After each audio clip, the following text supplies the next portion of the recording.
오늘 제1회 지속가능 회계 재정 세미나를 열도록 하겠습니다. 저희 사실 이 세미나는 올해 우리 서울대학교 행정대학원에 설치한 지속가능 회계재정 연구센터에서 시작하는 세미나고요. 오늘 첫 번째 세미나를 열게 된 겁니다. 그래서 이렇게 오늘 세미나에 참여해 주신 여러분께 감사를 드리고, 저희가 코로나만 아니면 좀 더 많은 분을 대면으로 이렇게 뵙고 세미나를 하면 좋을 것 같은데요. 그게 안 돼서 아쉽습니다. 그래서 이걸 지속적으로 저희가 세미나를 열 계획입니다. 그래서 여러분들 다양한 주제, 회계 재정 관련 주제를 할 예정이니까요. 많은 관심 가져주시고 참여해 주시면 감사하겠습니다. 저는 제가 소개를 못 드렸는데, 저는 서울대학교 행정대학원의 김봉환 교수입니다. 오늘 시작하기 전에 오늘 먼저 발제를 해주실 우리 발제자분하고 그다음에 토론자가 저희 두 분을 모셨습니다. 그래서 제가 간략하게 소개를 드리고 발제를 듣도록 하겠습니다. 먼저 발제를 해주실 분은요, 손혜진 삼덕회계법인 전무이사님이십니다. 손 전무님은 당국대학교 대학원에서 박사를 수료하셨고요. 회계사로서 지금 민간 공공부문 또 기재부 공공기관 평가위원으로서도 일을 많이 하시고 계시고요. 그래서 다양한 분야에 특히 오늘 우리가 하려고 하는 이 사회복지 서비스 관련해서 많은 연구도 하고 계시고요. 또 실제 현장에서 일을 하고 계셔서 많은 인사이트를 주실 수 있을 걸로 생각이 듭니다. 손혜진 전무님, 큰 박수로 좀 맞으시기 바랍니다. 예, 다음으로 토론자 두 분을 간략하게 소개 말씀드리겠습니다. 첫 번째 토론자는 배원기 전 홍익대 경영대 교수님이시고요. 지금은 올해 8월에 은퇴하셔가지고요. 신한회계법인 고문으로 계십니다. 배원기 고문님은 77년도에 공인회계사 11회 공인회계사 합격하셔가지고요. 그래서 3일회계법인, 그 다음에 김현장 삼정회계법인 등에서 일을 하셨고, 2010년부터 홍익대에서 가르치셨고요. 그 다음에 우리나라 비영리 조직 관련 회계에 대해서는 정말 우리나라 최고의 전문가이시고 대가이십니다. 저도 이 책, 비영리법인 회계 및 세무입문 책이 있는데요. 예, 오늘 좋은 토론과 또 저희가 놓쳤던 그런 부분들에 대해서 많은 말씀을 기대하겠습니다. 큰 박수로 교수님. 예, 다음으로 토론자는 차상권 박사님을 모셨습니다. 차 박사님은 숭실대학교 경영학과를 졸업하시고요. 한양대학교에서 경영학 박사를 받으셨습니다. 그리고 지금은 이제 덕성대, 중앙대, 경희대, 순천향대 등 여러 군데 출강을 하고 계시고요. 공공부문, 특히 정부부문 회계 관련해서 많은 연구와 또 정부 과제, 또 학회 활동을 아주 활발하게 하시고 계십니다. 물론 기업 부분도 연구를 많이 하시는데요. 우리 공공부문에 있어서는 정말 너무 많은 활동을 하셔서 앞으로 엄청난 연구 결과가 기대됩니다. 차 박사님, 큰 박수로 맞으시기 바랍니다. 네, 감사합니다. 그러면 오늘 우리 첫 번째 그 세미나 주제는 사회복지 서비스 그의 유형에 따른 회계 기준에 관련된 이슈에 대해서 세미나를 진행하도록 하겠습니다.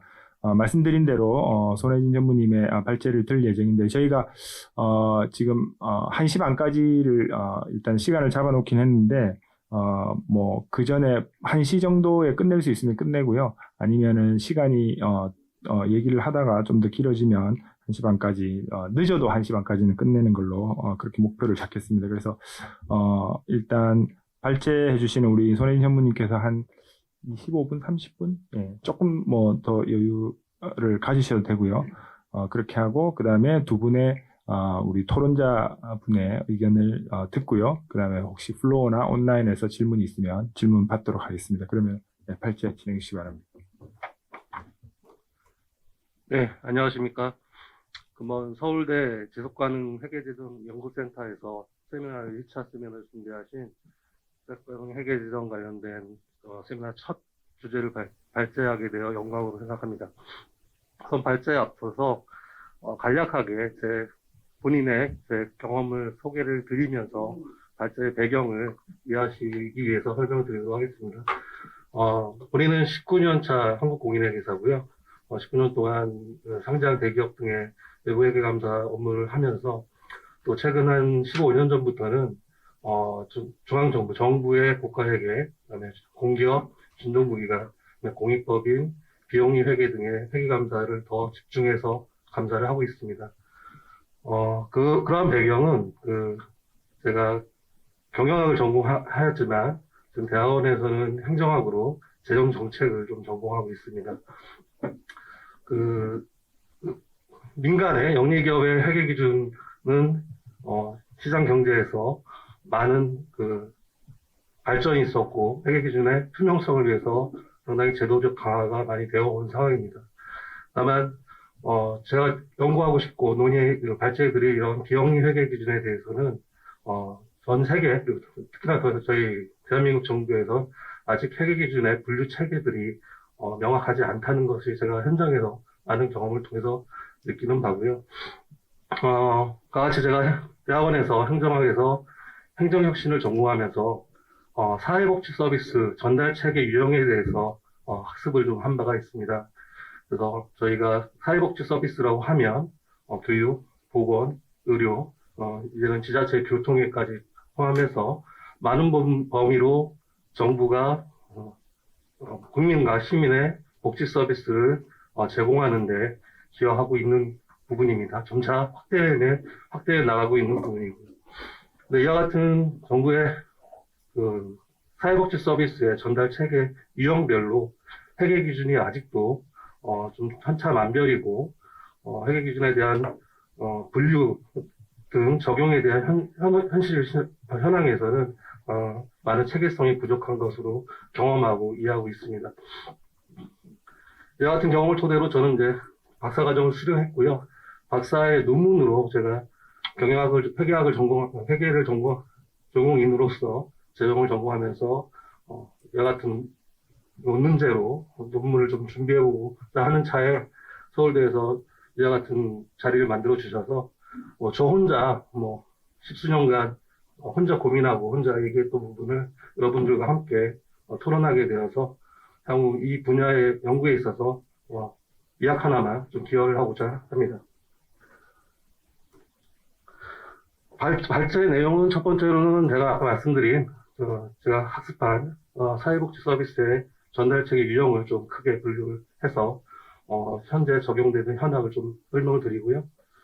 이런 사회복지 전달체계라고 하면 전달기구라고 이해하시면 될 것 같습니다. 이런 전달기구에 적용되고 있는 회계기준 현황을 좀 간략하게 정리해 보았습니다. 제가 발제자료에 담은 내용들과 제가 발제드리는 내용들이 제가 아까 말씀드린 대로 제 연구 초기에 현상들에 대해서 제가 정리한 부분이기 때문에 만약 현실과 좀 다름이 있거나 거기 오랜 연구를 하신 분들께서 지적해 주실 부분이 있으면 충분히 얘기를 해주셨으면 감사하겠습니다. 사회복지 서비스는 크게 공적복지 서비스와 사적복지 서비스 체계로 나눈다고 볼 수 있을 것 같습니다. 공적복지 서비스는 정부, 중앙정부나 지방자치단체가 시민과 국민의 대상으로 관리 운영하는 사회복지 서비스로서 대표적으로 사회보험과 공공부조의 형태를 띠고 있습니다. 사회보험인 산재보험, 고용보험, 국민연금, 건강보험, 노인수발보험 등이 사회보험의 형태에 들어가고요. 공공부조로서 기초생활보장제도 등도 운영되고 있습니다. 그리고 또 개인별 서비스 이용자, 개인별 국민 및 시민의 사회 서비스로서 아동복지, 장애복지, 노인복지, 여성복지, 주거복지, 교육복지 등을 정부가 직접 수행하고 있습니다. 이와 같은 전달체계는 말씀드린 대로 사회보험은 산업안전보건공단, 고용노동부, 국민연금관리공단, 건강보험공단 등 중앙정부 또는 중앙정부 산하의 위탁청 집행 기관들이 이런 서비스를 제공을 하고 있습니다. 공적 부조는 보건복지부에서 정부에 직접 서비스를 제공하고 있고요. 개인별 사회 서비스는 각 지자체 및 산하기관 또는 비영리 학교법인 등에서 이런 것들 형태를 제공하고 있습니다. 이러한 공적 부조에 대해서는 회계 기준을 적용하고 있는 현황은 유형을 크게 세 가지로 나누어 보면 중앙정부 및 지자체, 정부, 국가 자체에서 제공하는 서비스는 국가 회계 기준에 의해서 결산 회계를 하고 있고요. 공기업 및 중전무기관, 정부의 위탁을 받아서 집행하는 공공기관에 대해서는 수년 전부터 한국채택 국제회계기준이라는 국제회계기준을 적용해서 회계기준을 적용하고 있습니다. 그리고 공익기관도 재단법인, 상직법상 공익법인 등에 해당하는 기관들은 공익법인 회계기준의 기준하에서 재무 결산을 보고하고 관리하고 있습니다. 반면에 사회복지 서비스 전달 체계의 한 축인 사적복지 서비스 전달 체계의 유형은 사적복지 서비스의 전달 체계의 배경은 다양한 서비스를 제공하는 형태고요. 다만 재원 조달 방식이 유동적이고 정부의 지도 감독을 받는 형태를 띠고 있습니다. 기능은 정부가 못하는 또는 안 하는 서비스를 제공하는 것이 주된 목적이고요. 민간이 사회복지 서비스를 선도적으로 개발하고 보급에 참여하는 형태로 열린 형태로 운영되고 있는 사적 영역입니다.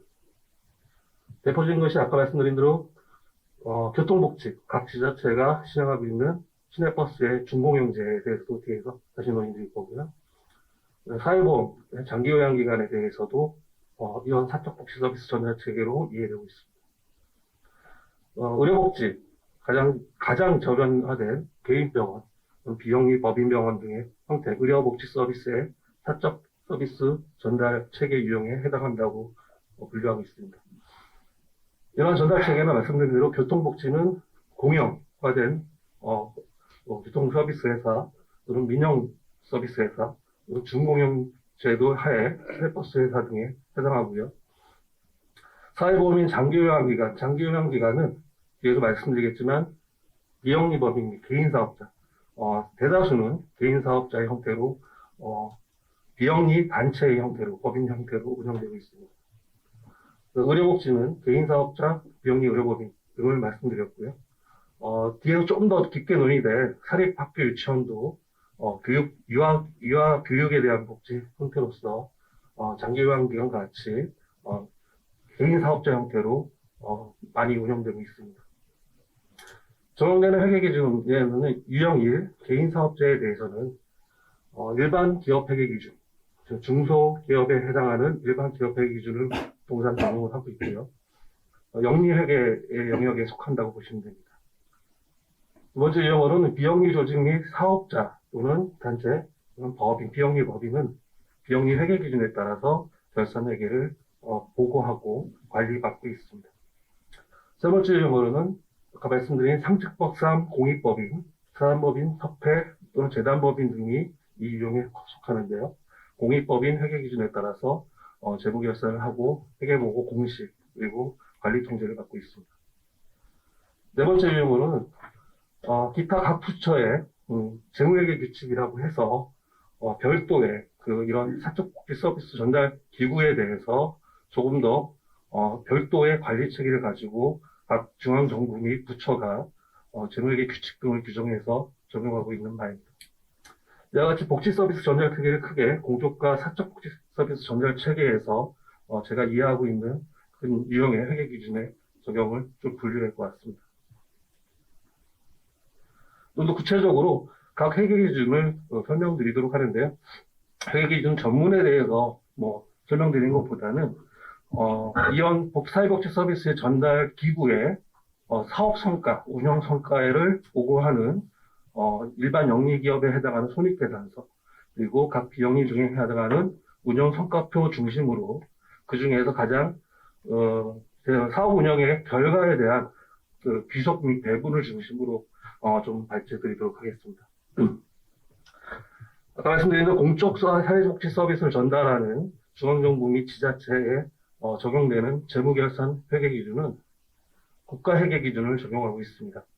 국가회계기준은 수년 전에 정부의 회계에 있어서 예산회계에 있어서 발생주의를 준용해서 제정하고 운영하고 있는 회계기준입니다. 완벽한 발생주의라기보다는 일종의 좀 수정된 현금주의 형태로서 정부가 제정하고 운영하고 있다고 현황을 이해하시면 될 것 같습니다. 결론적으로 이와 같은 중앙정부 및 지자체가 공적 서비스를 제공하면서 복지 서비스 제공에 대한 운영 현황을 재정 운영표라는 형태로 결산 보고를 하고 관리를 받고 있습니다. 재정 운영표를 제가 제가 국민연금 회계감사를 한 3년 동안 담당을 했었는데요. 운영 회계감사를 종료하고 국민연금 운영위원회, 기금운영위원회의 재무 감사 결과 보고에 참석을 해봤습니다. 여러 정부 부처 관계자들 분들과 그다음에 시민사회단체 분들과 함께해서 국민연금 기금의 기금 운영 결과를 보고하고 의결하는 의결기구인데요. 3년 정도 참여하면서 가장 많은 질문을 받았던 부분이 참여하는 분들이 일부 또 정부 부처 관계자 분들 역시 재정운영표를 이해하지 못하시는 분들이 많이 있습니다. 보시면 재정운영표의 순서가 재정운영 순원가에서 시작을 하고요. 맨 아래 바텀라인에 보시면 재정운영 결과로 표현되고 있습니다.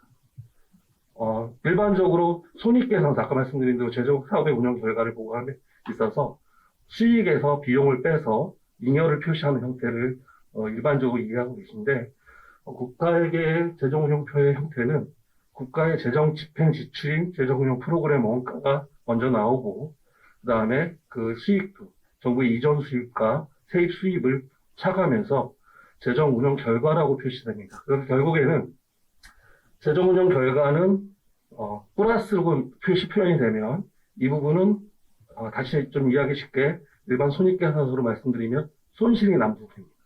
그러니까 수입보다 원가가 더 많이 들어간 부분으로 표시가 되고요. 재정 운영 결과가 마이너스로 표시하게 되면 재정 운영 프로그램 운영 집행 예산 원가보다 수익이 더 많았다는 거꾸로 예산의 잉여로 형태로 나타난다고 이해하셔야 되는데, 아까 말씀드린 일반적인 손익을 보시는 시각에서 관점에서 질문들이 상당히 많았었습니다. 그래서 정부 공적 복지 서비스를 제공하는 정부 조직의 출연 재원을 말씀드리면 정부 조직 자체의 예산입니다. 저희의 국가의 세입 예산이 되겠죠. 세입 예산을 출연 재원으로 하고 수익 재원 역시 정부의 세입 예산으로 운영을 되고 있습니다. 정부 예산은 국가에게서 이러한 예산을 프로그램 원가라고 표현하고요. 그 다음에 프로그램 수익, 비교한 수익, 비배분 수익으로 표현을 하고 있습니다. 비용의 집행은 말씀드린 세출 예산의 각 집행을 비용의 원가로, 프로그램 원가로 표현하고 있는 부분이고요. 아까 말씀드린 대로 재정운영 결과 자체는 정부의 사업, 이 복지 서비스 사업의 예산 집행의 결과로서 재정운영 결과가 부의 결과로 나타난다면 잉여로서 정부 예산의 양인 양출의 정부 단년간 예산에서 잔여 부분을 국가에 환입하고 또 누적된 잉여금은 이 복지 서비스 사업이 종료될 때 전부 다 국가에 지속되는 그런 잉여라고 이해하시면 될 것 같습니다. 두 번째로는 아까 말씀드린 공적 복지 서비스의 두 번째 전달책의 큰 축으로서 공공기관, 정부의 사업을 위탁 집행하는 공기업 및 준정부기관, 기타 공공기관 등이 한 300여 개의 공공기관들이 있습니다. 이 같은 공공기관들은 아까 말씀드린 대로 2012년도부터 한국채택국제회계기준이라는 국제 IFRS라고 저희가 하고 있는 한국채택국제회계기준을 채택하고 재무 결과 보고를 공시하고 통제받고 있습니다. 한국채택국제회계기준에서는 사업 운영의 결과를 포괄 손익계산서라는 명칭하에 표현하고 있습니다. 일반적으로 손익계산서하고 같은 의미고요. 포괄이라는 의미를 포함한 의미는 국제회계기준에서 담고 있고자 하는 모든 수익의 귀속별로 표현한 것들을 손익계산서에 다 담도록 하고 있기 때문에 수익의 귀속까지도 다 포괄하고 있는 손익계산서라고 이 명칭을 이해하시면 될 것 같습니다. 공공기관이 제공하는 공적 사회복지 서비스의 그 기구 자체의 출연 재원은 정부의 출연금이 형태로 기관이 설립돼서 운영되는 거고요. 매년 수익 재원은 정부로부터 위탁받은 목적 사업을 받기 위한 수입, 그러니까 정부에서 세출로 집행하는 그런 수입을 공공기관한테 수입으로 줘서 그 사업을 운영토록 하고 있습니다. 또는 정부의 이전 수입, 그다음에 정부가 보장하는 공공재를 해당하는 독점 사업 서비스로 인한 수입이 있습니다. 이와 같이 일반적으로 한국채택국제회계 기준에서는 발생주의에 의한 수익으로 인식하고요. 사업을 활동하기 위해서 집행하는 모든 비용들을 원가 및 비용으로 사업의 포괄손익계산서에 표현하고 있습니다. 그래서 그 결과 잉여로 남는 당기순이익은 여러분들이 다 이해하시는 사업 활동을 통한 잉여 부분이고요. 이 잉여 부분은 배당 가능 이익이라고 이해를 하시면 되겠습니다. 이 배당 가능 이익은 출연 주체, 그러니까 정부의 출연 기금이기 때문에 정부에 100% 배당이 되는 부분이고요. 이 사업이 종료되거나 기간이 청산되거나 했을 때 자녀 잉여는 모두 다 정부에 귀속된다는 형태로 이해하시면 될 것 같습니다.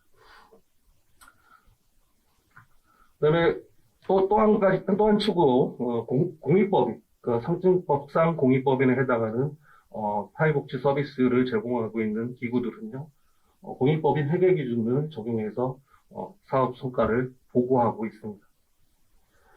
이 명칭은 운영성과표의 형태로 보고드리고 있고요. 그 운영성과표의 구성을 보시면 일반 손익계산서와 같이 사업 수익과 비용을 차감해서 사업의 이익을 표현하고 있고요. 사업의 수익 등 수익 비용들을 가감해서 최종적으로 사업의 단기간에 운영된 운영이익을 보고하고 있습니다.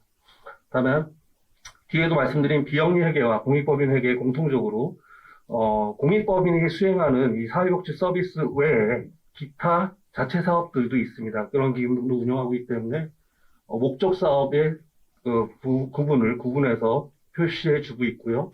기타 수익 사업 및 기타 사업 등을 또 구분해서 구분 손익으로 운영 성과를 보고하고 있습니다.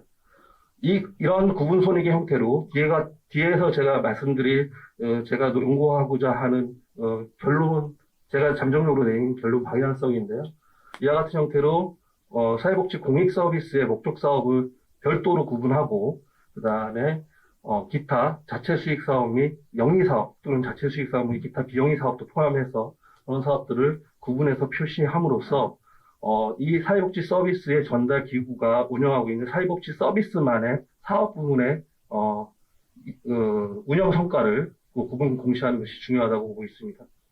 그래서 비영리 회계 기준하고 마찬가지로 공익법인 회계 기준은 고유목적 사업 준비기금이라는 계정을 통해서 세무적인 목적에도 필요한 계정이고요. 목적 사업에 필요한 사업비를 기타 사업 등을 통해서 남은 잉여로 전입해서 사용할 수 있도록 하고 있습니다. 그래서 기타 사업을 통해서 남는 잉여를 공익 서비스, 사회복지 서비스를 하기 위한 향후 집행될 비용 등을 충당하기 위해서 전입해서 전입 전출을 통해서 이 구분 회계간의 전입 전출 회계를 반영하고 있습니다. 그래서 말씀드린 대로 고유 목적 사업부 중기금의 전입 이익 등으로 형태를 반영한 결과 당기 순이익에 대해서는 목적 사업을 위해서 향후 추정된 지출 비용 등을 차감한 후의 잉여로서 엄밀히는 이 기구의 일반 손익계산서와 마찬가지로 처분 배당 가능한 이익이라고 볼 수 있습니다. 근데 다만 이런 공익법인 등에 대한 출연자애로의 배당 귀속 처분은 하지 않고 있고요. 청산할 때 공익법인 폐업 시 모든 자녀 재산은 국가에 귀속되는 형태로 운영되고 있습니다. 두 번째는 이제 일반적으로 가장 많은 형태인데요. 지금 논의가 될 사립학교 유치원이라든지 지금 제가 장기요양 기관에 대해서도 검토해 본 바로는 많은 형태가 사적 사회복지 서비스의 전대체계 형태가 개인 사업자들의 형태로 시작을 합니다. 그렇게 되면 개인 사업자들 기본 일반적인 영리 기업의 영리 조직에 대한 일반적인 회계 기준에 따른 손익계산서라는 형태로 이 복지 서비스 사업의 운영 성과를 공시하고 있는 상황입니다.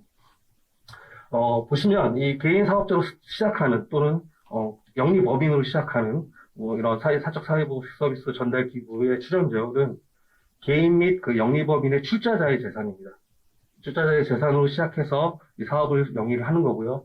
다만 그 서비스 영역이 정부가 점차 분류하고 확대해 나가는 사적 복지 서비스에 해당하고 정부가 그에 따른 보조금 등을 좀 지급할 이런 방식으로 이 부분들을 사적 복지 서비스를 일부 정부가 지원하고 보조하는 형태로 운영하고 있습니다. 그 수익의 제어는 복지 서비스, 의료, 교통, 교육, 아까 말씀드린 그런 등등에 대한 사업 수익이고요. 지급, 이런 사회복지 서비스의 수입의 지급 방식에 관계없이 수익의 원천은 서비스 이용자, 사용자의 부담입니다. 그러니까 저희 국민, 시민들이 사회복지 서비스 이용하면서 지불하게 되는 비용이고요. 그 지불의 형태, 그리고 이 사적 복지 서비스를 제공하는 기구의 수입으로 주는 형태가 정부를 거쳐서 줄 수 있느냐, 아니면 직접 서비스로부터 받느냐, 이런 형태로 달라지는 것이지, 원칙으로 따지면 수익의 제어는 이 사적 서비스의, 사회복지 서비스 이용자의 부담을 하고 있는 그런 영역입니다. 다만 이제 아까 말씀드린 정부에서 복지 서비스 이용요금에 대한, 서비스 사용자에 대한 다양한 지급 방식, 뭐 건강보험료 아까 말씀드린, 또는 공동모금에서 수익금을 배분한다든지, 이런 형태로 사업자에게 일부 보조금 및 사업수익 전체를 배분하는 형태로 운영되고 있는 형태입니다. 비용 집행은 그와 같은 복지 서비스를 위해서 이 기구가 원가에 해당하는 부분들을 집행하는 부분이고요. 사업 운영의 결과 당기 순이익으로 남는 이 형태는 개인 사업자, 일반 기업 회계 기준 하에서는 처분 등, 처분 및 배당 등에 대한 제약이 없습니다. 따라서 모두 출자자, 개인 및 영리법인 출자자에 대한 귀속 배당 처분이 가능하고요. 청산할 경우에 이 자녀 재산 전부 다 출자자에게 귀속되는 부분입니다. 물론 법인세 등의 사업소득세 등의 법인세 등의 정부의 납세 의무를 충족한 후에 자녀 잉여를 말씀드리는 거고요. 모든 자녀 재산은 출자자에 귀속된다. 라는 일반 기업 회계 기준 원칙 하에서 사업이 운영되고 있습니다. 또 한 가지 형태는 이제 더 많은 형태의 또 비영리 조직에 대한 비영리 개인이나 비영리 단체, 비영리 법인에 대한 회계 기준으로서 비영리 회계 기준을 적용하고 있습니다. 비영리 회계 조직의 회계 기준은 아까 보여드린 공익법인 회계 기준하고 많이 유사하고요. 운영성과표라는 이름 하에 사회복지 서비스의 운영 평가를 보고하고 있습니다. 다단계로 구성된 운영성과표에는 가장 바텀 라인에 보시면 순자산의 변동으로, 그러니까 사회복지 비영리 회계에서는 이익으로 표현하지 않고요. 순자산, 사회복지 기구의 기본 재산의 변동으로 표현을 하고 있습니다. 순자산의 변동은 크게 두 가지로 나눕니다. 제약이 없는 순자산의 변동, 제약이 있는 순자산의 변동으로 표현하고요. 쉽게 이해하시기 위해서 설명드리면, 제약이 있는 순자산의 변동은 후원 또는 기부, 그러니까 저희가 이 조직에 대해서 이 재원에 꼬리표가 붙는 목적이 분명한 그런 재원의 잉여에 대해서는 사용에 제약을 받고 있는 부분이고요. 그 외에 잉여에 대해서는 사업 수익은 받았으나 비용을 절감해서 남는 등의 잉여에 대해서는 제약이 없는 순자산의 변동으로 표현을 하고 있습니다. 다만 당기순이익이 나온 결과가 순자산의 변동으로 표현되면, 죄송합니다. 이게 사업 운영의 결과가 당기순이익이 아니라 아까 말씀드린 대로 순자산의 변동이고요. 이 순자산의 변동은 이 고유목적 사업 준비금 전입 이후의 잉여고요. 이 잉여에 대해서는 처분 및 귀속 배당이 불가능합니다. 비영리 조직은 영리 목적으로 운영되는 것이 아니기 때문에 이 비영리 조직에 대해서 이 자녀 잉여에 대해서는 모두 다 국가에 귀속된다라고 이해하시면 될 것 같습니다.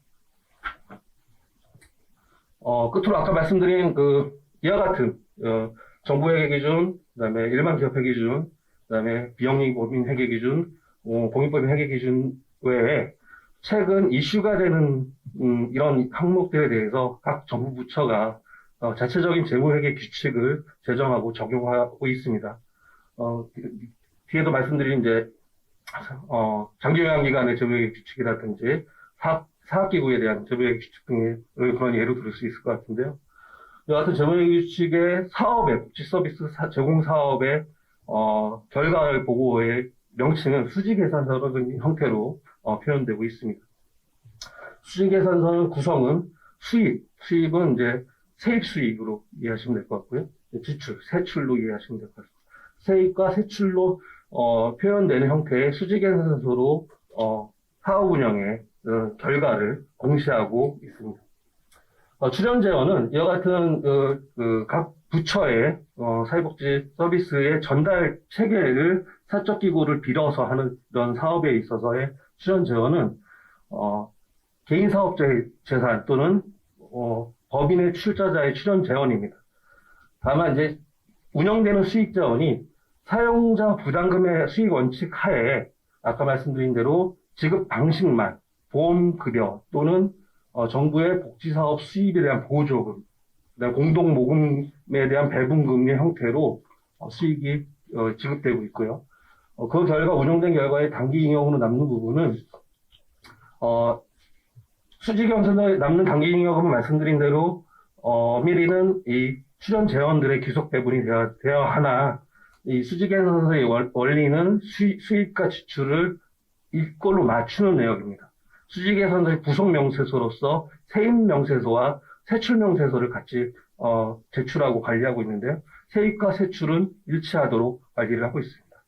세입과 세출에서 남는 이 잉여 부분은 아까 말씀드린 대로 정부 예산과 같이 단년도에 남는 예산 부분은 정부에 다시 귀속되고 환입되는 형태로 운영되고 있어서 이런 각 부처가 규정하고 있는 그 재무회계 규칙 하에서는 정부 예산회계와 동일하게 잉여 부분에 대한 어떤 처분이나 배상 등이 불가능한 내용입니다. 저 손전문의, 네. 예, 제가 저 좀 자유롭게 네네. 진행했으면 좋겠는데 질문이 좀 있어가지고, 네네. 예, 그 지금 말씀해주신 그 예들 있지 않습니까? 구체적으로 어떤 기관들이 지금 해당되는지를 조금 하나씩 예를 좀 들어주시면 저희가 이해하는 데 조금 빠를 것 같거든요. 네네. 특히 이 공익법인하고 비영리법인 같은 경우 어떤 조직이 거기에 해당되는지 또 학교가 지금 교육도 이제 지금 유치원하고 학교하고 지금 다른 거죠. 네네. 그러니까 그 예를 조금 아까 말씀하신 거에 이런 그 기관들이 이런 예에 속한다는 걸 조금 얘기해 주시면 이해하는 데 조금 빠를 것 같습니다. 그냥 기본적인 그 회계 기준 중심으로 설명드리다 보니까 예시를 하나하나씩 그 부연 설명드렸으면 좋았을 텐데 좀 놓쳤습니다. 아까 말씀드린 대로 정부 국가회계는 정부 및 지자체가 직접 수행하는 정부 지자체를 대상으로 하고 있는 국가회계 기준을 적용하고 있고요. 한국채택공익회계 기준은 공공기관 말씀드린 대로 그다음에 공익법인에 대한 회계 기준은 이제 재단법인, 사단법인에 해당하고요. 포괄적인 의미에서 학교법인, 공익법인, 학교법인 등도 사실은 공익법인 회계 기준의 틀 안에서 운영되는 것이 맞다라고 말씀드립니다.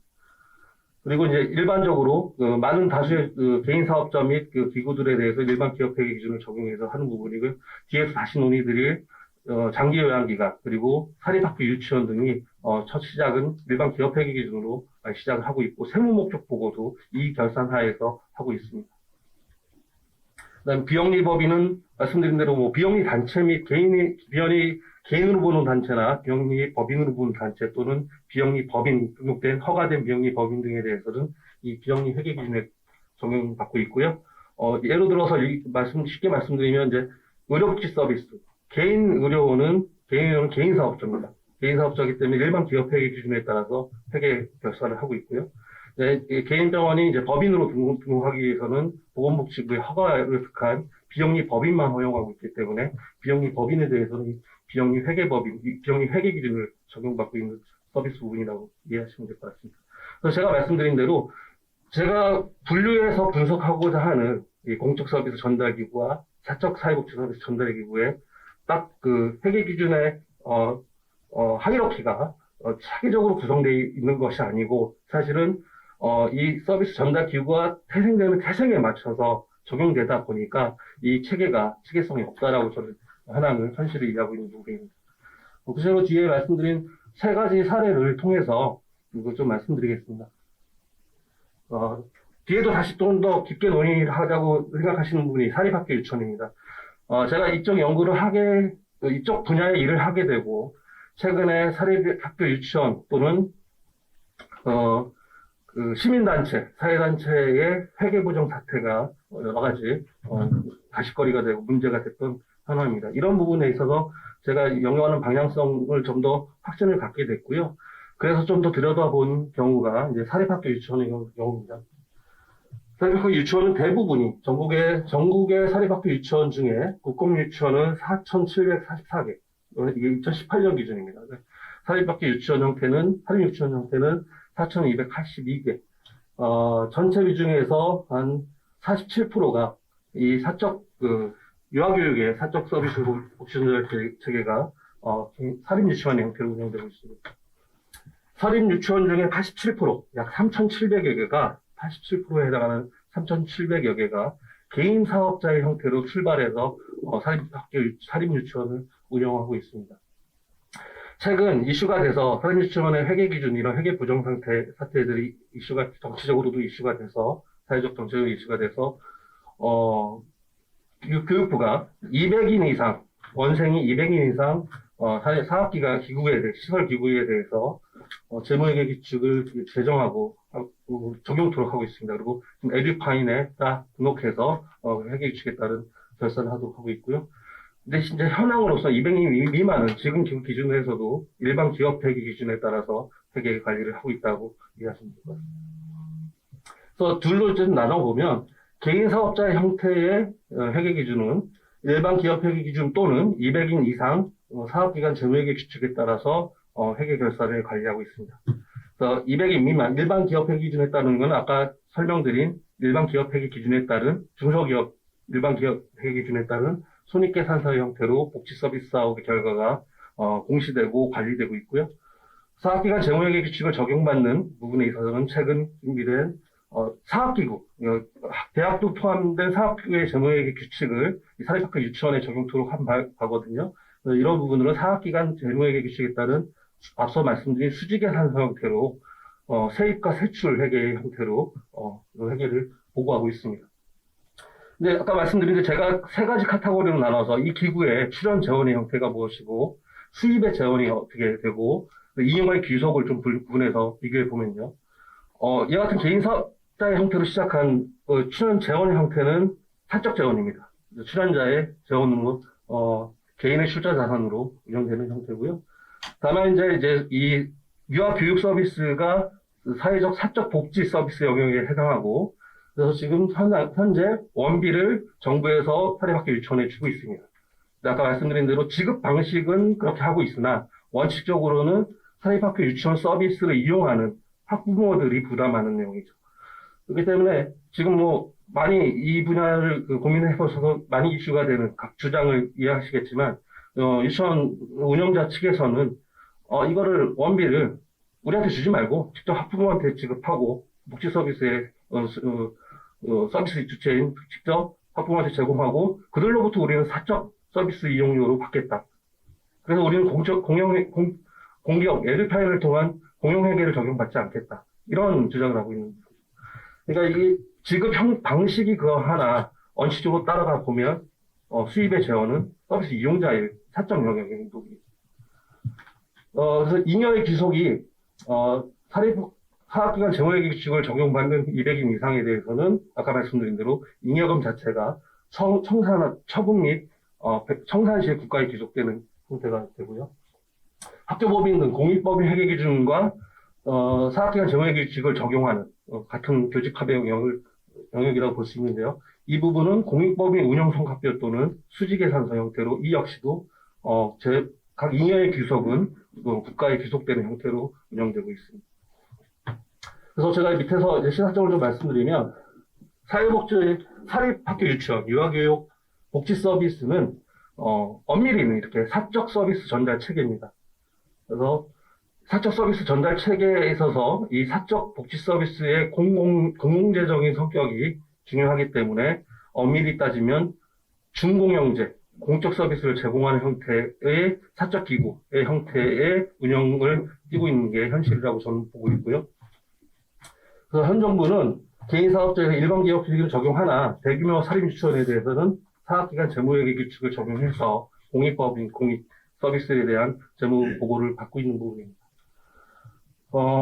네, 다만 이제 뒤에도 말씀드리겠지만 이 사업기간 재무회계 규칙은 아까 말씀드린 대로 예산회계 기준에 따른 수지 계산서입니다. 그래서 수입과 지출이 세입과 세출이 일치하는 수지 계산서고 잉여 자체를 인정하지 않는 부분이고요. 이와 같은 거는 재무회계 결산 기준이라기보다는 예산 결산 기준으로 이해해야 될 것 같다는 저희 판단이고요. 이에 따라서 이와 같은 중공영제, 그러니까 사적 기구에서 시작해서 공적 사회복지 서비스를 제공하고 있는 이런 사업 영역을 제공하고 있는 기구에 있어서는 중공영제 회계 기준이 필요하다라고 저는 방향성을 좀 잡고 있습니다. 두 번째가 이제 장기요양기구입니다. 장기요양기구도 뭐 최근에 문제가 많이 돼서 제가 이 분야에 관심 갖고 참여하고 했던 부분이 2016년도에 보건복지부의 장기요양기구 재무회계 기준 재정 TF에 좀 참여를 해서 장기요양기구의 재정 회계 기준을 수립하는데 좀 참여한 바가 있습니다. 노인 요양 복지 서비스 이 부분도 말씀드린 대로 노인 요양이라는 사회복지 서비스를 사적기구, 출원된 사적기구의 서비스를 제공하도록 하고 있는 형태입니다. 그래서 지금 이 현황은 더 복잡합니다. 아까 사회복지 유치원보다도 더 복잡하게 개인사업자 또는 비영리법인으로 운영도 할 수 있고요. 영리법인 형태로 다양하게 운영되고 있습니다. 그래서 장기요양기구들은 대부분은 이제 개인사업자 형태가 가장 많으시고요. 개인사업자, 영리법인 또는 영리법인의 형태로 비영리법인, 영리법인 형태로 운영되고 있고요. 이와 같은 데에서 아까 말씀드린 대로 복지부, 중후부처, 중앙정부의 중후부처에서 규정하고 있는 사회복지법인 및 사회복지시설 재무회계 규칙. 제가 제정 당시에는 명칭이 이랬는데 지금은 장기요양기구 재무회계 규칙으로 명칭이 변경된 것으로 알고 있습니다. 그 재무회계 규칙에 따라서 수지계산서 형태로 사업의 운영 성과를 보고받고 관리하고 있습니다. 이 역시도 아까 사립학교 유치원의 사례와 마찬가지로 좀 미스매칭 되는 부분이 이 전달체계 기구의 출연 재원 자체는 사적 재산입니다. 근데 다만 이 사회복지 서비스를 공공재적인 서비스로 운영하는 데 어떻게 보면 이제 독점적인 사업권, 그 공공재 운영할 수 있는 사업의 권리를 정부가 주고 있는 거기 때문에 이 수익의 지급 방식이 정부가 장기요양 급여의 형태로 주고 있는 형태로 이해하시면 될 것 같습니다. 이 역시도 아까 사립학교 유치원처럼 서비스를 사용하는 장기요양 시설을 사용하는 이용자가 부담하는 내용이지만 지급하는 방식은 이제 정부가 장기요양 급여의 형태로 사회복지기구에 장기요양 기관에 제공하고 있습니다. 이래서 수지계산서를 통해서 잉여의 귀속은 단기 잉여금으로 배분이 불가능합니다. 마찬가지로 비용회계 등등의 경우에 따라서 마찬가지로 가능한데요. 제가 이 부분을 조금 더 깊게 아는 건 아까 말씀드린 대로 장기요양기구 회계 재무회계 규칙을 TF를 참여하면서 세출 항목 안에 대표자 전출, 그다음에 출연법인 전출금이라는 계정을 만들었습니다. 그 계정은 뭐냐면 세입과 세출을 일치시키는 수지계산서 하에서 이 출연 재원의 원천인 대표자 또는 출연 법인의 잉여를 배당할 수 있는, 처분할 수 있는 전입 전출금의 계정을 만들어서 어떻게 보면 장기요양기구 재무회계 규칙하에서는 이 사적기구에 대한 잉여에 대한 귀속을 허용하고 있는 형태로 이해하시면 되겠습니다. 그 전출금 수준을 어느 정도 할 것인지에 대해서는 지금 계속 논의가 되고 있고 뒤에서 다시 말씀드리겠습니다. 그래서 장기요양기구의 재무회계 규칙 하에서는 전출금 형태로 출연자에 대한 재원에 대한 사업 운영의 결과를 배당을 인정하고 있다라고 이해하시면 될 것 같습니다. 끝으로 아까 말씀드린 대로 이 부분도 사회복지 서비스로 점차 확대되고 있는 부분으로 저는 보이고요. 지자체의 대표적인 교통복지 서비스입니다. 시내버스 회사가 많이 있고요. 대한민국 정부는 서울시에서 2004년도부터 서울시 시내버스 준공영제를 운영하고 있습니다. 이 준공영제를 운영하면서 기존의 개인 사업자였던 서울 시내에 100여 개에 가까운 시내버스 회사들을 이 준공영 제도 안에 다 포함시켜서 지금 한 65개 정도의 시내버스 회사가 시민교통 서비스를 제공을 하고 있습니다. 이 서울시의 시내버스 및 여러 지자체의 시내버스 서비스 준공연제 하에서는 개인 사업자에 대해서 시내버스 업체는 출연 자산은 개인의 출자 자산이고요. 수익의 재원은 역시 버스 서비스 이용자, 시민들이 지급을 하는 거지만, 여러분들 뭐 이게 다 아실 것이긴 좀 더 쉽게 설명드리면, 예전에 버스 타고 저희가 요금통에다가 금전을 넣으면, 예전에는 이 준공연제 이전에는 그 돈통의 소유가 버스 회사였습니다. 버스 회사에 가져가서 수입을 자기 버스 요금을 가져가는 거죠.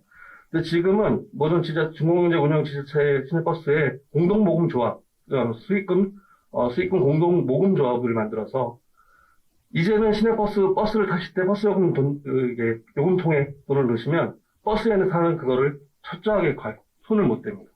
다 잠금장치로 다 관리를 하고요. CCTV로 다 관리를 해서 수납된 버스 요금은 다 공동모금조합에 귀속되고, 공동모금조합이 각 시내버스에, 지자체 준공연제 운영 시내버스에 1년간의 표준 운송원가 정산이라는 방식을 통해서 버스 서비스를 제공하기 위한 원가를 보존해주고, 또 이게 마치 공공요금 기준을 같이 준용하고 있는데, 국토교통부의 공공서비스 요금을 제도를 준용해서 총괄원가 방식으로, 그러니까 원가 플러스 투자 기여에 대한 사업에 대한 이익, 최소 적정 이윤을 보장하는 형태로 버스 회사한테 배분해주고 있습니다.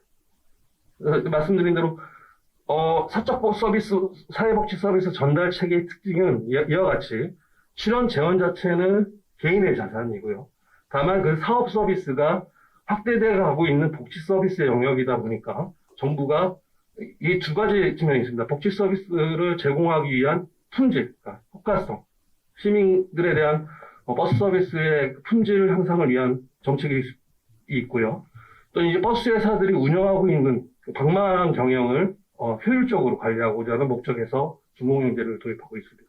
그러다 보니까 교통 서비스라는 영역이 복지 서비스 공공재로 들어온 부분이고요. 그래서 준공연제, 재원은 사적 재원이지만 수익금을 정부가 지자체 중앙 관리해서 표준원가 운송 정산 체계를 통해서 회사에서 나눠주는 형태로 운영되고 있습니다. 세무 목적으로 가보면 그와 같은 이제 회계 기준 및 회계 관리 성과 관리와 관계없이 세무 목적은 일반 기업 회계 기준의 영리 기업의 법인세를 신고하고 납부하고 있는 현황입니다. 이 부분에 가장 이제 문제가 되는 게 서울 지자체와 버스 회사들 간에 적정 이윤 수준을 어떻게 결정해 줄 것이냐. 아까도 말씀드렸지만 장기요양 기구의 세출금, 전출금에 대한 규모의 기준, 그리고 준공연제 업체들의 총괄원가에 포함되는 적정 이윤의 산정 기준에 대해서 매년 협상을 통해서 주고받고 있는 현황이고요. 국토부나 중앙정부에서 내리는 가이드라인을 기준으로 해서, 근데 가이드라인대로 주는 것이 아니라 가이드라인을 기준으로 해서 지자체 재정 운영 현황에 따라서 플러스 마이너스해서 협상을 통해서 이윤을 배분하고 있는 상황입니다. 그렇기 때문에 영리 기업의 형태지만 영리의 이유는 자기들이 결정되는 것이 아니고 정부하고 협상을 통해서 사회복지 서비스의 결과를 평가받고 제공하고 있다. 이렇게 이해하시면 될 것 같습니다. 그래서 지금 제가 좀 부끄럽지만 이 연구를 하겠다고 저도 수년 전부터 생각을 했지만 이와 같은 제 현장 경험을 통해서 좀 분류해보고 정리해보고 있는 수준이고요. 제가 지금 발제드린 내용 중에 아까 말씀드린 대로 틀린 내용이나 좀 더 보완해 주실 지적이 있으면 토론과를 통해서 좀 더 보완을 받고자 하는 그런 기대가 있습니다.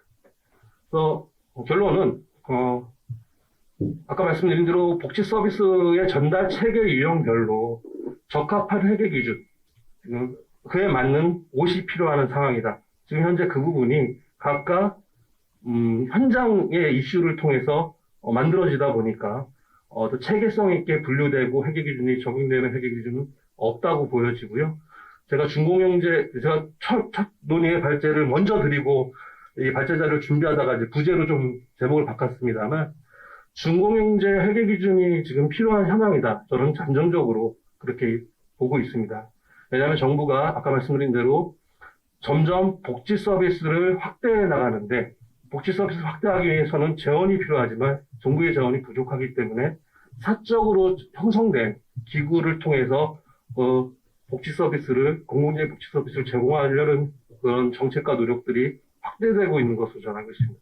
그러한 형태에서 그러한 사적 출연기구에 대해서 공적 서비스를 전달하고 있는 이런 형태에 대해서 어떠한 회계 기준을 적용하는 것이 맞는가, 일반 기업 회계 기준, 비영리 회계 기준, 어떤 기준으로 이 가름말을 태야 되는가에 대한 논의가 여기 이 토론을, 세미나를 지켜보시고 관심 가져주시는 분들과 함께 같이 고민해보고 그리고 정립해 나가고자 하는 부분이 저희 희망사항입니다. 예. 발제도 이상 마치도록 하겠습니다. 네, 아유, 감사합니다. 손 전무님. 이게 내용이 복잡해가지고요. 생각보다 시간이 오래 걸렸는데, 예, 아주 자세하게 말씀 잘 해주셔가지고 많은 이해가 된 것 같고요.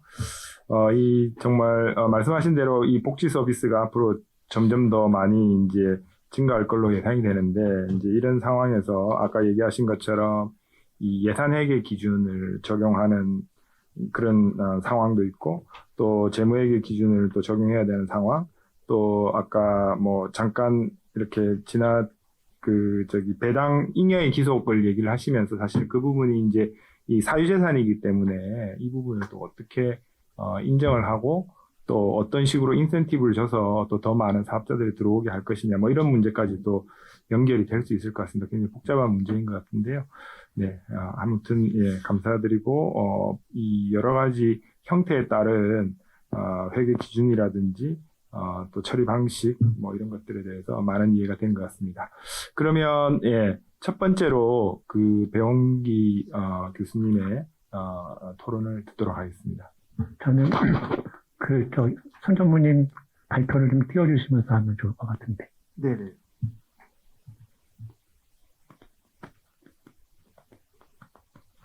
첫 페이지부터 말이죠. 손 전무님 그 좋은 발표를 해주셔서 굉장히 감사드리고요. 손 전무님 발표하신 내용에 따라서 그 질문하던가 보충하던가 이런 식으로 하겠습니다. 첫 번째는 이제 회계라는 것이 일반 이해관계자들한테 보고하는 재무회계라는 게 있고요. 그다음에 관리회계나 예산회계 아니면 정부가 감독하기 위한 그 감독회계, 그걸 관리회계라고 할 수도 있고 예산회계라고 할 수 있고, 또 하나가 세무회계 세 가지를 나눌 수 있을 것 같아요. 근데 우선 2페이지, 3페이지를 한번 가보시면 지금 손 전무님께서는 이게 우선 공적 서비스, 복지 서비스하고 사적 서비스 이렇게 나누셨는데, 일반적으로는 이제 그 경제 주체가 그러니까 정부하고 그다음에 기업하고 이렇게 있고 중간에 제3섹터라고 있어서 그게 비영리가 있어서 분류하실 때 공적하고 사적만 하시는 것이 아니라 중간에다가 제3섹터를 넣어서 비영리를 넣어가지고 지금 사적 복지 서비스에 있는 그 비영리 단체들도 있고 그다음에 프라이빗 컴퍼니들이 다 있는데 그거를 좀 분리해서 보시면 어떨까 그런 생각을 좀 해봤습니다. 그다음에 거기서 9페이지에서 말씀드리면 공적 복지 서비스 전달책의 맨 밑에 보면은 유형 3에 공공기관 및 재단법인 있는데 공적 서비스 그러니까 공공기관 쪽에서 재단법인 형태가 어떤 게 있는지 좀 설명해 주셨으면 감사하겠습니다. 그 다음 장에 이제 5페이지로 넘어가 보시면 여기는 이제 주로 이제 손 전무님은 전부 다 운영 결과표라는 말을 쓰셔서 이제 정부기관 그다음에 IFRS를 적용받는 곳 그다음에 공익법인 회계 기준이라는 용어가 다 다른데 그걸 운영 결과표라는 말을 쓰셨는데 어떤 목적으로 이렇게 운영 결과표를 쓰셨는지 그것도 한번 설명해 줬으면 좋겠고요. 그다음에 그 다음 장에 한국철대 국제회계 공공기관을 말씀하시는데 요거는 비영리랑 같이 말씀드릴 수 있는데 그러니까 비영리 법인이나 공익법인들이 크게 두 가지로 나눠져서 하나는 그 비영리 법인들이 제공하는 서비스에 대한 단가를 받고 제공하는 그런 데가 있습니다. 그러니까 학교라든지 의료법인, 뭐 철도청 이런 데 다 그런 식이 되고, 그거 말고 순수하게 그 제공하는 서비스를 받는 곳하고 그 재원을 조달하는 곳이 다른 경우들이 있거든요. 예를 들어서 뭐 고아원이라든지 이런 데는 달라서 그게 회계가 좀 달라지는데, 그 지금 정부기관 중에서도 이렇게 뭐 LH라든지 뭐죠 코레일이라든지 이런 데들은 다 기업이나 마찬가지지만 그렇지 않은 데들은 좀 다른 거를 적용해야 되는데 거기서 그걸 좀 설명해 줬으면 좋겠다는 생각이 들었고요. 그 다음에 공익법인의 기준하고 그 다음에 8페이지, 9페이지에 있는 비영리주의 회계 기준을 말씀하셨는데 제가 알기로는 9페이지에 있는 비영리주의 회계 기준을 적용하는 곳이 거의 없어요. 그러니까 어떤 말씀을 드릴 수 있냐면 우리나라에 원래 비영리주의 회계 기준이 없었는데 그 2008년에 가이드스라는 데서 이제 주창을 해서 상경세법의 공익법인들에 대해서 이렇게 결산 공시를 하면서 회계 감사를 받게 됐는데 그때 회계 기준이 없어서 그걸 만들자는 얘기도 나왔었는데 2015년 정도에 한국 회계 기준원에서 만들려고 했었는데 그 국무총리실 산하에 있는 규제개혁위원회가 법령의 법령 근거도 없는 걸 어떻게 만드냐고 그래서 리젝트를 해서 세제실에서 그러면 우리가 만들겠다고 해서 그 상속세법에다가 근거 기준을 만들어 놓고 만든 게 공익법인 회계 기준인데 공익법인 회계 기준은 그러니까 근거 법령은 있지만 적용 범위가 그 좀 작고요. 비영리 조직은 근거 법령은 없는데 판례부로도 하지만 적용할 그러니까 근거 법령이 없어서 사실 적용하는 데 거의 없는데 아까 말씀하셨지만 공익법인 회계 기준은 그렇게 만들어 놓고 나서 복식법을 하고 있는 학교법인이나 의료법인들 제외시켰거든요. 그래서 그 제가 볼 때는 이거 늘 비판을 하는데 우리나라는 그 관에 의해서 만들질 않으면 인정도 안 하는 그런 문화라든지 습관이 있어서 그런 걸 언젠가 좀 고쳐야 되지 않을까 생각이 들고요. 또 하나 그 7페이지하고 9페이지 거를 좀 비교를 하면은 공익법인 회계 기준도 그 한국회계기준원의 비영리주의 회계 기준을 갖다가 만들었었는데 둘이 비슷하기만 좀 차이가 있는 거가 몇 가지 있는데 비영리주의 회계 기준에는 그 고유목적 사업준비금을 인정을 하지 않거든요. 그래서 그거 공청회에서 그 비판이 굉장히 많아서 그 기재부에서 만들 때는 그 고유목적 사업준비금을 그 인정할 수 있도록 만들어 놓겠는데 저 개인적으로는 고유목적 사업준비금 제도가 없어지는 게 좀 타당하다고 생각이 드는데 그건 나중에 말씀드리겠습니다. 그 다음에 8페이지에서 좀 질문 같은 거 말씀드린 것은 이게 우리나라 영리기업의 재무회계 기준이라는 것이 국제회계 기준, 그 다음에 일반기업회계 기준, 그 다음에 중소기업회계 기준 세 가지가 있는데 개인들의 경우에 일반기업회계 기준을 과연 적용하는 게 맞는지 일반 기업회계 기준이라는 것이 이게 외관법 대상 법인한테만 적용되는 건데 그거를 그러니까 개인 사업자한테도 적용할 수 있나 이런 퀘스천이 있지 않을까 좀 생각이 들었습니다. 그 다음에 10쪽에 가보시면 이제 그 재무회계 규칙을 말씀하셨는데 이게 그 지금까지 말씀하셨던 그거는 다 재무회계 기준인데 이 재무회계 규칙이라는 것이 이 중에 예산통제 쪽이고 그다음에 관리회계고 감독회계라서 그 현실에서 가장 그 비영리 단체라든지 이런 데서 어려워하는 것이 뭐냐면 세무 목적이나 일반 대중한테 목적을 하는 걸 재무회계 목적 따로 보고하고 그리고 정부 감독할 때 따로 만들어서 그걸 어떻게 조화할 수 있나 이거 있어서 그 정부들 기관들이 자기네 감독하기 위한 거하고 외부에 보고하는 걸 좀 통합시키도록 하는 것이 필요하지 않나 생각이 들었습니다.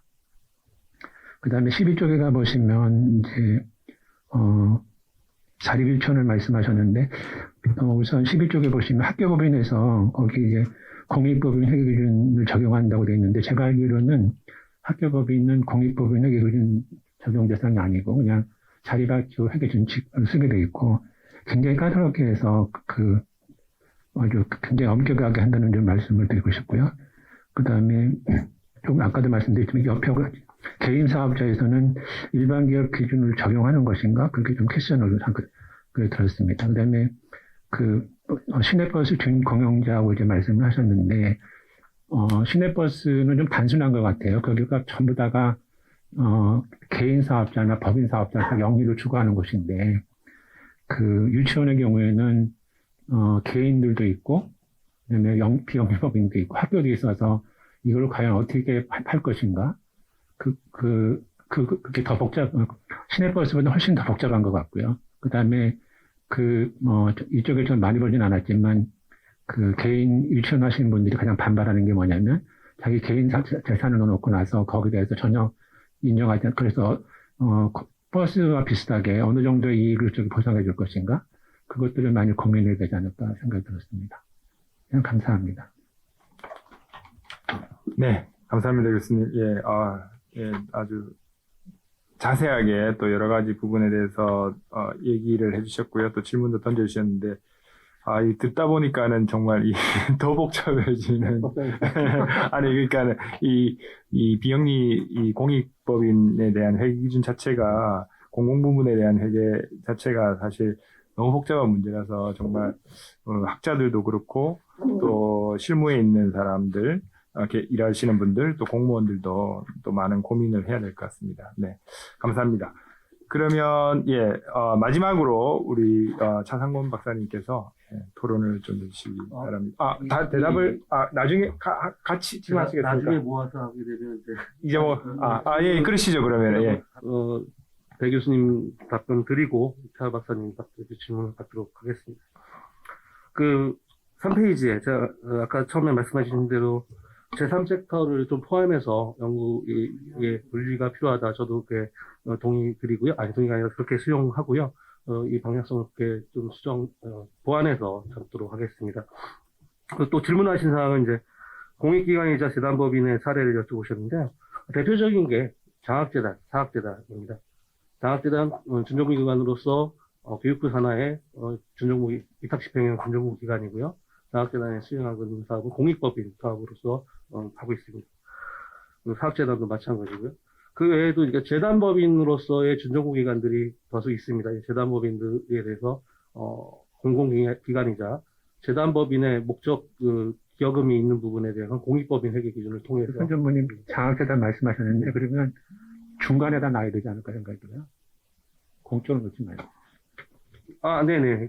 제가 이용 한 것을 뭐 이렇게 카테고라이즈를 제가 어떤 규제를 딱 이렇게 나눈 건 아니고요. 제가 대표적으로 예시적으로 좀 설명을 드리다 보니까 좀 드렸던 설명입니다. 그리고 말씀해주신 7페이지의 질문 제가 순서는 관계없이 저도 페이지에다 메모를 하다 보니까요. 7페이지 가보시면 이제 비영리 회계 기준에 대해서 말씀하셨는데요. 저도 이제 비영리 회계 기준은 지금 논의되고 있는 부분이고요. 제가 아까 발제할 때도 말씀드렸지만 공익법인 회계 기준하고 비영리 회계 기준을 동일시해서 말씀드렸습니다. 아까 차이점은 이제 공익법인 회계 기준을 준용해서 비영리 회계 기준을 제정하려는 노력하에 고유 목적 사업 부분 준비금 준비금 개정 여부에 이런 이슈가 있지만 큰 틀에서 제가 적용되는 기준은 공익법인의 상징법상 공익법인에 해당하지 않는 비영리 단체, 아까 말씀드린 개인으로 보는 비영리 단체나 법인으로 보는 비영리 단체, 비영리 법인 등에 대해서 비영리 회계 기준 틀이 필요하다라는 측면에서 말씀드렸고요. 그래서 지금 적용되고 있는 것이 아니라 지금 논의되고 있는 그런 개정 체계를 우리가 설명드렸습니다. 둘이 차이점은 아까 말씀드린 대로 그런 부분들을 정확하게 제가 좀 더 연구해보고 파악하도록 하겠습니다. 그리고 이 복지 서비스 제공 사업의 운영 결과표로 제가 명칭을 지은 게요. 아까 말씀드린 대로 이 사회복지 서비스에 제가 이 회계 제도를 연구하면서 그러니까 큰 축에서 출연 재원의 기속, 그다음에 사업 성과에 대한 그 기속을 좀 분류하기 위해서 재무상태표나 어떤 현황표는 별도로 하고 복지 서비스 사업의 운영 결과가 어떻게 다단계로 표현이 되고 어떻게 배분이 기속되는지를 공통적인 용어로 운영 결과표라는 이름으로 제가 썼고요. 어떤 특정 고유명사로 지정하고 있는 건 아니고 분류의 유형으로 분류한 내용입니다. 그리고 제가 말씀드린 대로 8페이지에 그 일반 기업 회계 기준은 다 중소기업, 일반 기업 회계 기준 하에 중소기업 회계 기준을 제가 설명드린 예시고요. 말씀드린 대로 개인 사업자 등의 소규모 사업자는 다 중소기업 회계 기준을 일반 기업 회계 기준 하에 중소기업 회계 기준 특례를 적용받고 있는 부분입니다. 그 다음에 또 질문 주신 사항, 답변이 필요한 사항이 더 있을지요. 제가 지금 메모하다가 답변 먼저 드렸어요. 네, 감사합니다. 예, 그러면 차상권 박사님 토론 해주시기 바랍니다. 네, 저는 회계사님한테 배우려고 왔고요. 어떤 의견을 크게 드릴 어떤 준비는 많이 못했습니다. 그래도 제가 이제 알고 있는 부분이나 또 그다음 좀 의문사항이 드는 것 위주로 해서 간략하게 말씀드리도록 하겠습니다.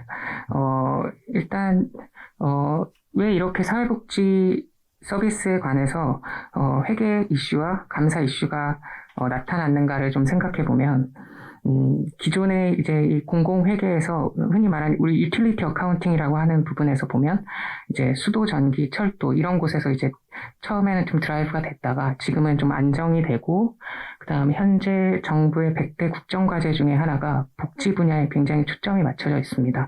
따라서 이제 회계사님께서 발제하신 이슈가 굉장히 시의성 있는 그런 문제 제기라고 생각을 합니다. 또 아울러서 비단 저는 이제 유치원 회계 중심으로 했는데 뿐만 아니라 장기 요양기관이나 이제 말씀하신 학교법인이나 이런 곳에서도 점점 회계 부정 비리가 이제 나타나고 있었어요. 근데 이제 우리가 이제 기업에서 보는 그런 회계 부정 비리와는 조금 다르게 이런 사회복지 서비스에서 나타나는 회계 부정 비리는 어떤 악의를 갖고 유용하거나 횡령하거나 배임하기 위한 게 아니고 말 그대로 정말 회계 기준을 적용하고 이제 작성하는데 쉽게 얘기하면 잘 모르는 겁니다. 그래서 이제 이따가도 제가 하나 보여드리겠지만 어떤 유치원은 한 해 동안 급식비가 3,000원, 4,000원밖에 안 발생했다고 200명이 넘는데 그렇게 기록한 것도 있고 어디는 한 3억도 넘게 이렇게 기록한 게 있거든요. 이건 이제 전 적용하는 분류의 입장에서 좀 실무자적인 측면에서 좀 어렵지 않았나. 그래서 아마 이런 이슈까지 제기된 것 같습니다. 네. 그래서 조금 더 이제 유치원과 관련된 얘기를 드리기 전에 한두 개 정도만 제가 따로 말씀을 드리면 일단 장기 요양 기관의 경우에는 현재 하루 평균 이용자가 20명 이상인 그런 곳에서는 사회복지 시설 정보 포털 시스템이라는 게 있습니다. 사회복지 시설 정보 포털 시스템에 모든 정보를 올리도록 되어 있고 거기에 올리는 방법이나 그 포털 시스템을 관리하는 주체는 사회보장정보원이라는 곳에서 하고 있습니다. 그래서 사회보장정보원에서 장기 요양기관 뿐만 아니라 여기서 이제 제시하신 사회복지시설까지 아울러서 이제 장기 요양기관 재무회계 규칙에 입각해서 이제 작성하고 교육도 하도록 되어 있습니다. 네, 그런데 이제 점점 이제 장기 요양기관이 너무 많아지다 보니까 이제 사회복지 시설하고는 좀 분리해서 회계 기준을 좀 만들어서 운영을 하고 있는 그런 상황이라는 거고요. 네, 그래서 조금 비판적인 시각에서 보면 사회복지 시설 정보 시스템 가면 꽤 잘 나와 있습니다. 네, 그래서 예산과 결산, 그다음 집행 내역 이런 것들이 좀 잘 나와 있어서 지금 지적해 주신 것처럼 출연 자산과 수익 재원 지급별 구분 회계가 필요하다고 되어 있는데 아직은 조금 정착하는 시기이긴 하지만 그래도 이게 잘 좀 정착이 되면 더 이제 투명하고 그런 회계가 나타나지 않을까 이렇게 일단 저는 개인적으로 생각하고 있습니다. 네, 그래서 이제 제가 준비한 유치원 회계 중심으로 좀 이슈를 보면 이제 배운 게 도둑질이라고 궁금한 거 있으면 일단 논문부터 찾아보니까요.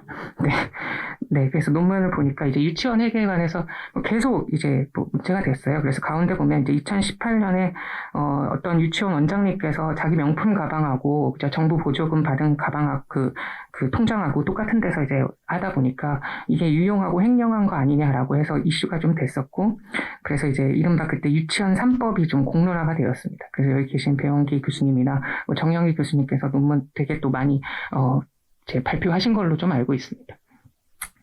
그러다 보니까 이제 맨 마지막에 제가 적어놓은 것처럼 이제 200명 이상 유치원을 대상으로는 에듀파인이라는 아까 이제 말씀드린 사회복지 정보 시스템과 같은 에듀파인이라는 이제 포털에다가 재무 정보를 좀 적어서 좀 회계도 분리하고 정부 보조금 얼마 받았는지도 좀 적고 이렇게 하도록 되어 있고 이제 올해 3월 1일부터 모든 유치원이 다 대상입니다. 그래서 그러니까 기본적으로 우리가 이제 회계라는 정보에 대해서 어느 정도 수준까지 요구할 것이냐를 좀 봤을 때 유치원의 경우에는 전혀 이런 어떤 개념이라고 할까요? 네, 프레임워크가 전혀 없었어요. 그래서 예산을 편성하거나 집행할 때 뭐 결의서를 작성한다던가 뭐 지출 결의서를 작성한다든가 뭐 원인 행위를 했을 때 뭐 하다못해 영수증을 작성한다던가 이런 것들이 사실상 없었고 뭐 그러다 보니까 당연히 결산 정보는 나타나지 않았고 그래서 이제 올해부터 교육과학기술부에서는 에듀파인을 시행하고 있고 큰 그 이제 여기서 말하는 아마 회계사님께서 말씀하시는 사립 유치원의 그 학교법인 13%는 13%의 약 90%는 병설 유치원과 그다음 부속 유치원입니다. 그러니까 규모가 너무 크니까 사실 항상 그 교육과학기술부의 규제 대상이고 교육청에서 매번 감사 나오고 그래서 뭐 상대적으로 좀 괜찮은데 이제 회계사님께서 말씀하신 것처럼 개인 사업자가 큰 이슈였던 것 같습니다. 제가 이제 편의상 사립 유치원이라고 적었는데 이 유치원 회계가 가장 문제가 되는 건 4인 유치원입니다. 그래서 이제 뭐 법률 용어로 따지면 4인 유치원에서 이제 조금 문제가 됐었고 4인 유치원 같은 경우는 회계사님께서 말씀하신 것처럼 100% 자기 재원으로 투자해서 만듭니다. 그래서 예를 들면 아파트 1층에 뭐 101호에 유치원을 만들고 거기다가 이제 각종 회계 기준이나 아니면 그 유아교육과 관련된 제도에 맞춰서 뭐 1인당 뭐 교사 1인당 학생 수 뭐 5명, 8명 이렇게 해서 이제 운영하는 그런 제도입니다.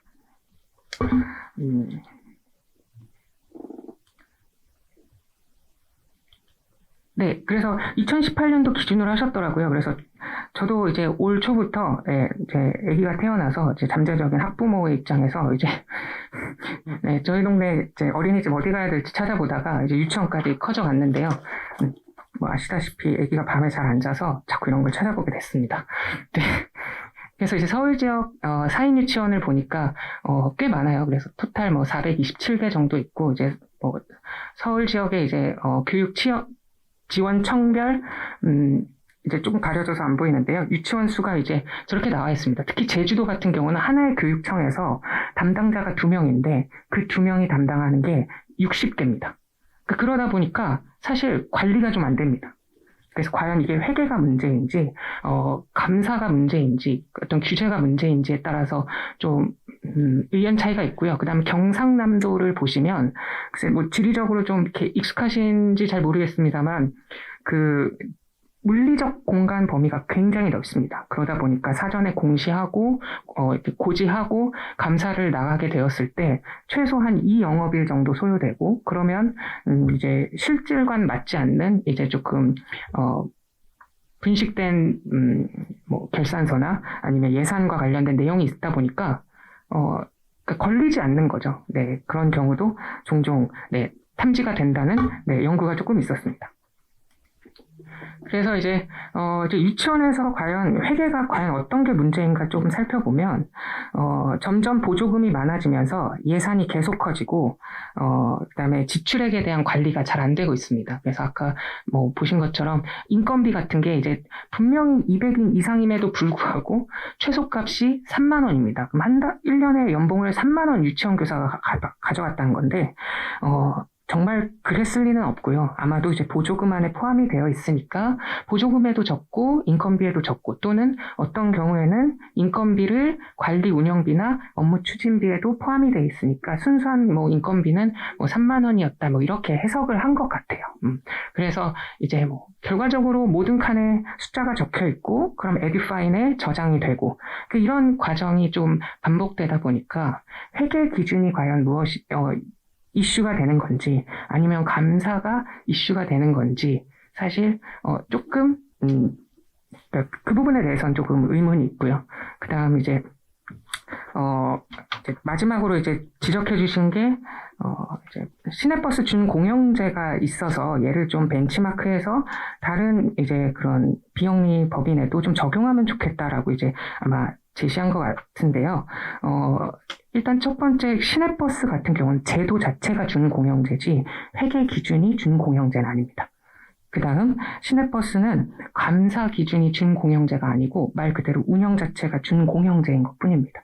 그러다 보니까 시내버스도 준공영제를 하고 얘네들이 지금 잘 운영되고 있으니까 장기 요양기관이나 사인 유치원에서도 적용을 하면 좋겠다라고 가는 게 조금 이제 과연 무리가 있을 수도 있다라는 생각이 들고, 특히 그다음에 그 준공영제를 지금 현재 광역지자체에서 하고 있거든요. 예, 그러다 보니까 부산 같은 경우는 2007년에 도입했고 2010년에 버스 요금이 뭐 증가되기도 했지만 실제로 예산이 3배 늘었습니다.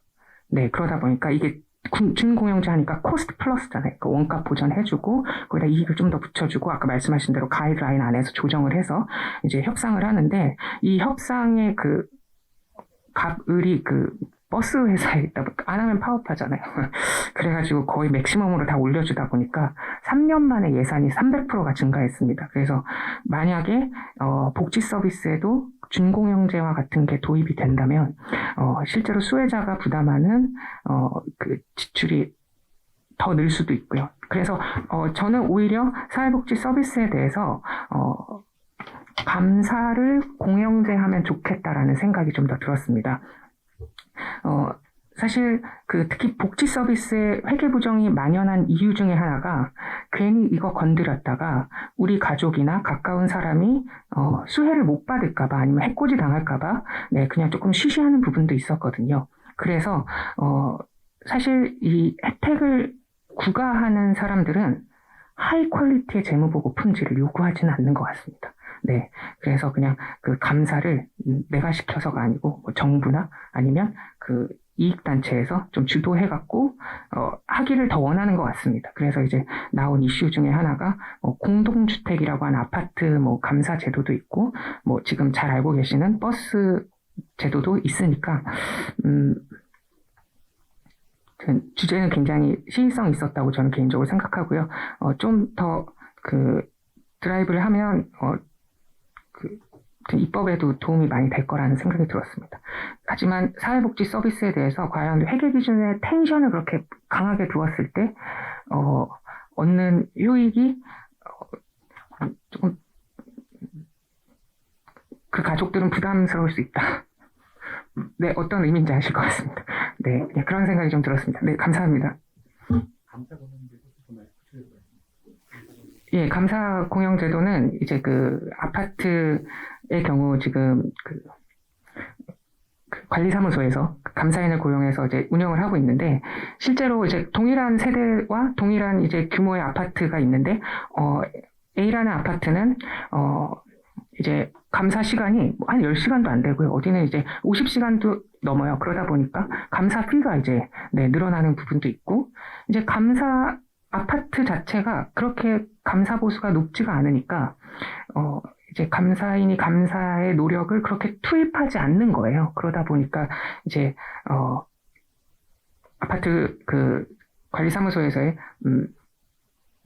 그 어떤 회계 정보가 좀 투명하지 않거나 아니면 제대로 이제 감사를 하지 않는다라는 이슈가 있어서 이제 한국공인회계사에서 발제를 한 내용 중에 하나가 감사 제도를 좀 준공영화해서 좀 작은 규모의 아파트의 경우에는 정부에서 감사 보수를 조금 보조해줘서 어느 정도 감사 품질을 좀 올리자라는 취지에서 시행된 게 감사 공영제라고 알고 있습니다.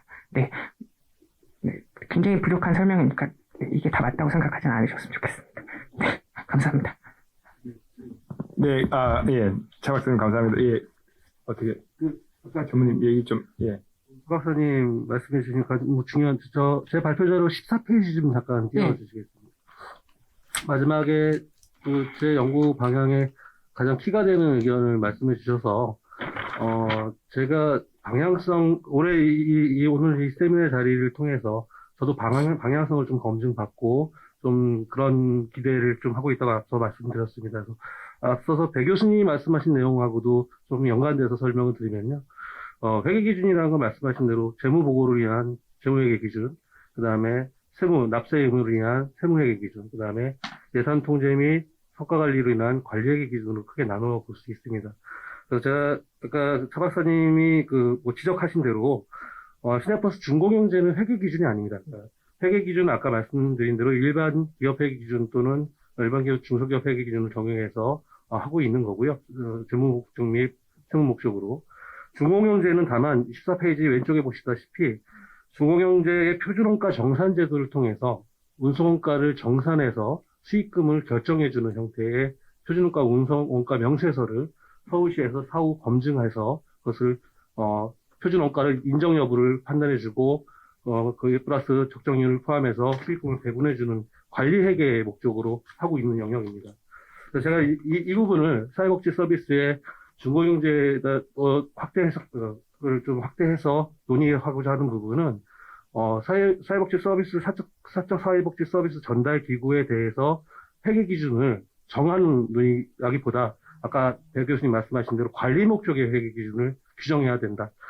실례로 서울시 2004년도부터 서울시 시내버스 중고용제 시작하고 나서 처음으로 이제 시내버스 회사의 재무 결산서를 들여다보기 시작한 거죠.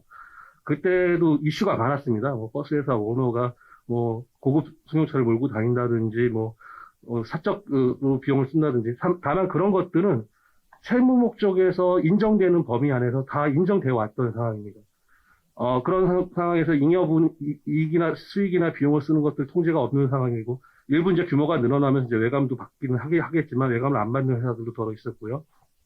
그런 측면에 있어서 관리회계의 측면에서 서울시 지자체 시내버스 중공영제의 회계 기준에서의 영역은 관리회계 기준을 도입했다라고 저는 그 방향성을 이해하고 있습니다. 그래서 이 표준원가 중공영제 표준운송가 명세서 검증을 통해서 많은 그런 부분들이 이제는 많이 해소해 왔습니다. 서울시 같은 경우는 이제 한 20년 가까운 이제 서울시 중공영제를 운영하다 보니까 이제는 시내버스 제가 원가 검증을 최근에 많이 나가봤는데요.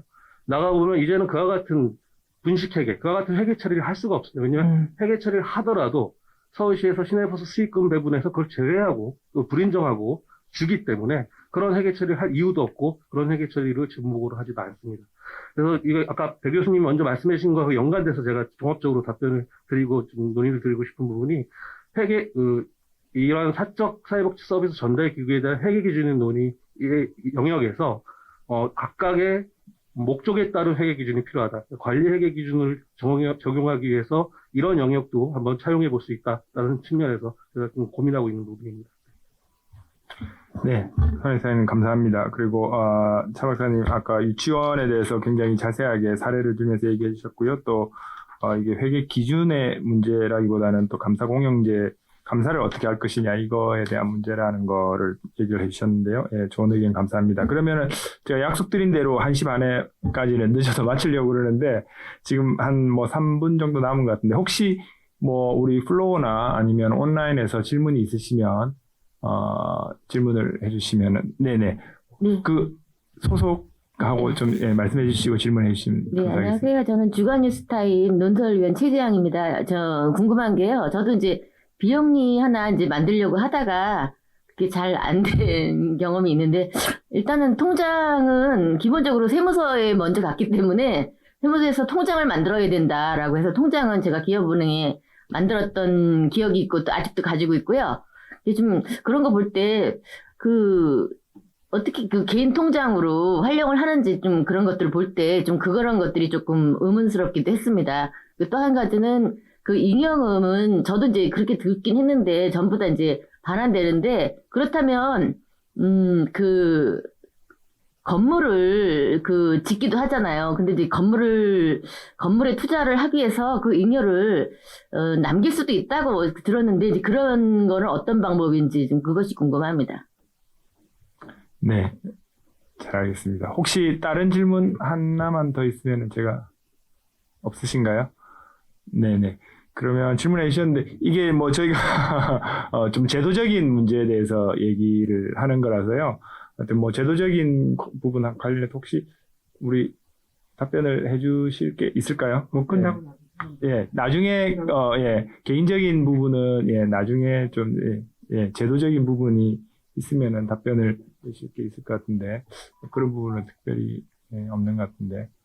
네, 알겠습니다. 그러면은 오늘 정말 우리 비영리 특히 사회복지 부분 관련해서 이 어떤 제도 실질적인 운영의 아까 얘기하셨던 관리 감독상의 어떤 운영의 문제, 그다음에 재무회계상의 문제, 또 관리회계의 문제까지 이렇게 얘기를 해봤습니다. 그래서 이 다양한 이 비영리 기관에 대해서 어떤 회계 기준을 적용할지에 대해서는 아직도 많은 연구가 필요할 것 같고요. 오늘 정말 많은 공부가 됐고 또 저도 많이 새로운 사실을 알게 됐습니다. 여러분들 오늘 끝까지 참석해 주셔서 감사드립니다. 네, 오늘 이것으로 제1회 지속가능 회계 재정 세미나를 마치도록 하겠습니다. 네, 감사합니다.